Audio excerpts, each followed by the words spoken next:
عارف ايه فرق التشابه ما بين وائل جسار والعميل بتاعك؟ ان هما الاتنين بيكتموا جواهم وبيقولوا لك اذا يعني مش عم بشكي فكرك يعني مش موجوع. انت مين قالك ان انت عشان ما بيجيلكش شكاوي ان العميل مبسوط وما عندهوش مشكلة؟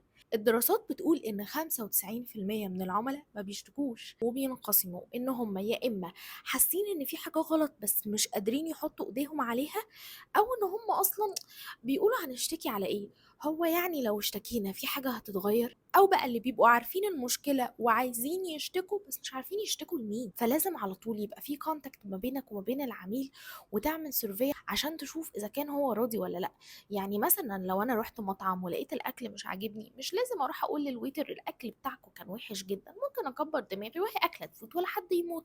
بس اروح بقى اقول لاصحابي ده انا اكلت في حته مطعم خساره فيه الفلوس، وانزل بوست على فيسبوك او ما انزلش، بس على الاقل انا نفسي مش هاخد قرار ان انا اروح المطعم تاني، وكل اللي حواليا لو سالوني او من غير ما يسالوني احنا لتاتين وهنقول ان المطعم وحش.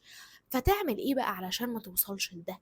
تسال العملاء بتوعك على طول عن رايهم، زي مثلا السيرفي اللي بيكون موجود في المطعم بعد ما بتخلص الوجبه ويبتدي يسالك عن رايك، او ان انت تبعت مسجز للعملاء لو معاك ارقامهم وتسالهم برضو عن رايهم، او بعد ما يعملوا عملية شرائية معاك مثلا لو هي اونلاين تخلي حد يكلمهم ويعرف لو عندهم اي مشكلة. وقتها حتى لو كانت المشكلة عويصة والعميل قرر ان هو ما يشتريش معاك تاني، انت كده هتكسبه مدى الحياة.